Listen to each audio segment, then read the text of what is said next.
Bata pa lang, inayos na. Yung kapatid, at sa ito pa lang ng mama, matay na.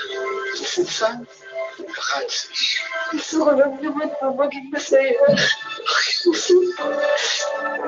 Kapag ang isang tao raw ay may maraming bumog, ibig sabihin, marami siyang pinagdadaanan.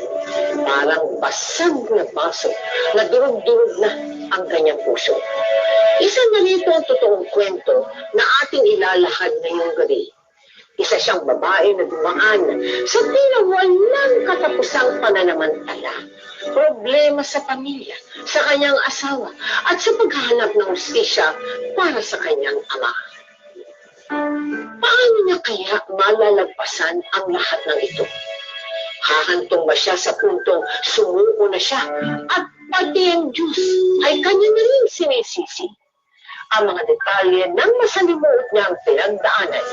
Sabay-sabay natin tunghayan dito sa aming episode na pinamagatang Reyna ng Bubog na Marie Chris Mahipales Story.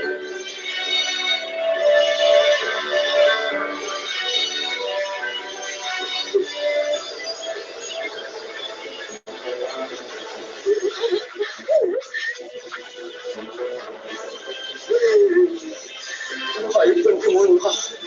Baboy ka. Pinalay mo na ko.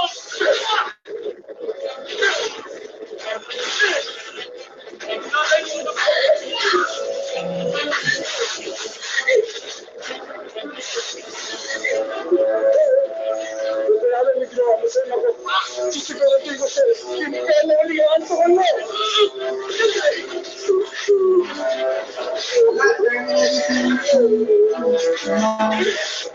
DJ Sibot ang dito sa kong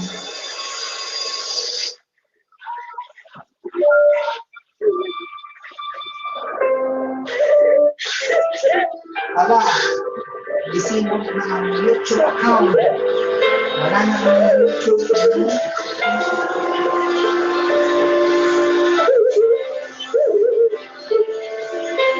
This live stream was out because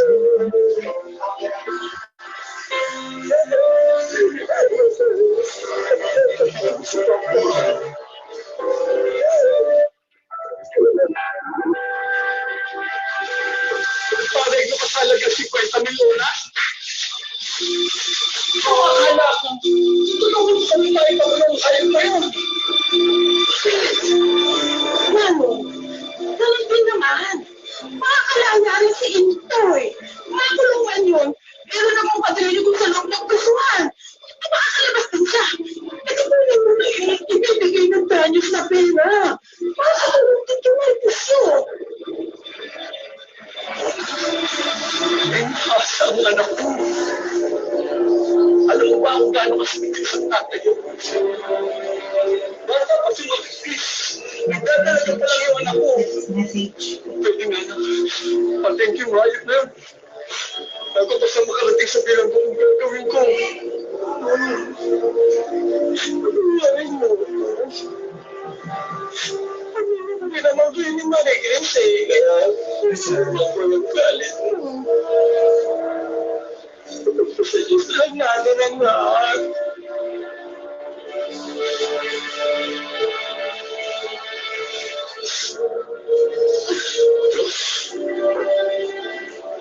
May pinipili ang Diyos na. Sinong sasagot? Sinong tutulungan? Kaya niyo, kung kami ng manang sa'yo. Ngayon, galit ito ba ng Diyos? Bakit? Pinabayaan niyo na kami, Lord. Wala mo sa mga.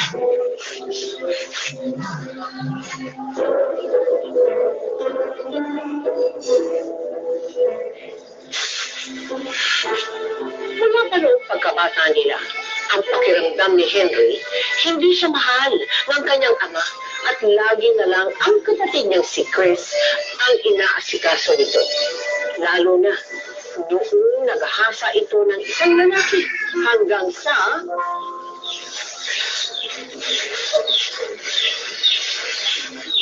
Kuya, Papaano mo sa'yo? Huwag mo na kay Papa. bakit? Saan ka pumunta? Kahit saan. Kung saan lugar yung ayos para sa akin.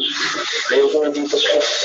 Walang mangyayari sa buhay ko. Ikaw nga po pala. Iiwan mo lang kami ni Papa. Sa bahalan na.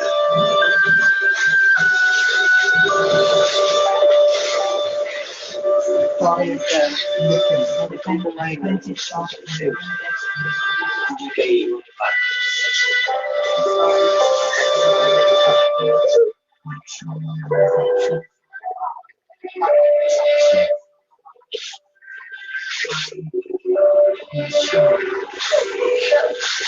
Kuya! Kuya!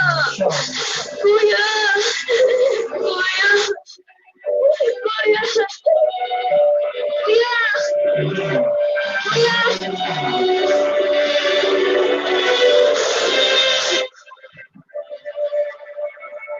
Anong naaalala mo nangyari nung kabataan mo? Paano ka lumaki?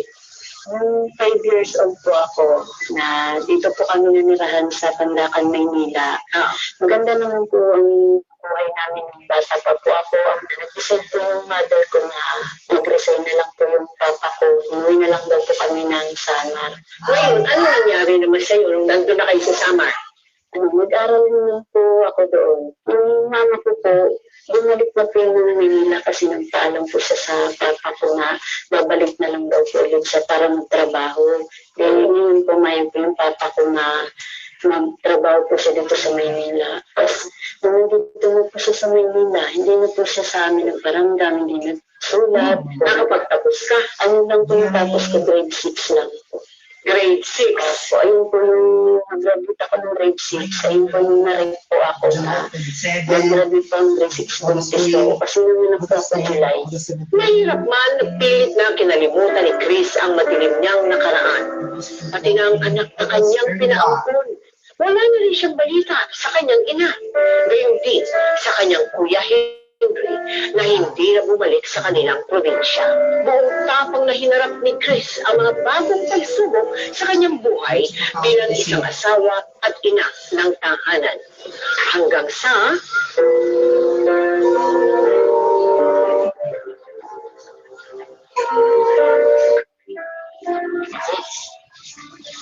Wala ako na naman yata balik ng salamin.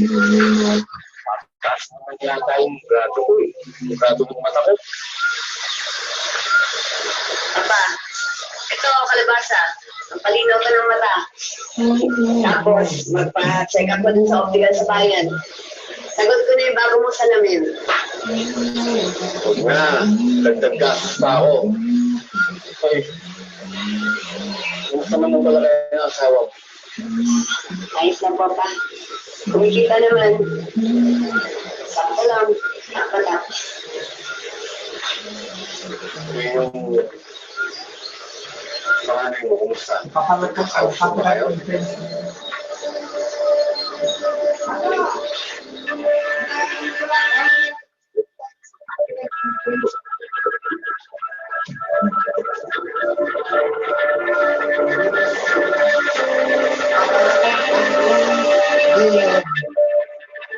Papa, report. Papa, report ang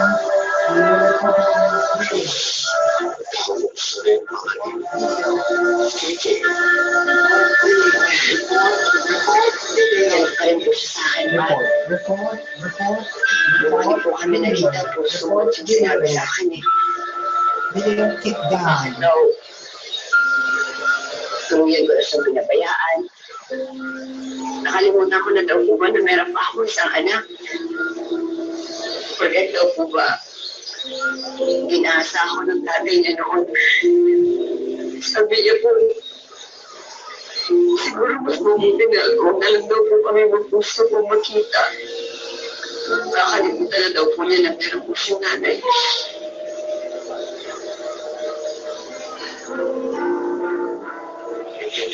Kasalanan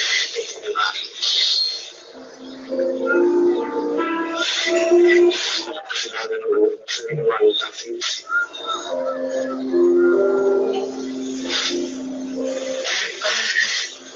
Sakit na po kasi sa tuwing naalala ko po yung pagbato, naalala ko po yung ulit-ulit ako walang iya na ginawa sa akin ng tatay niya eh.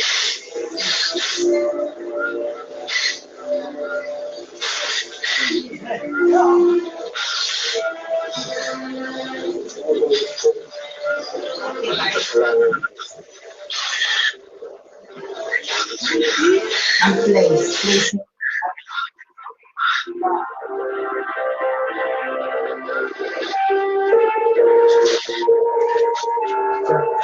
Surplus.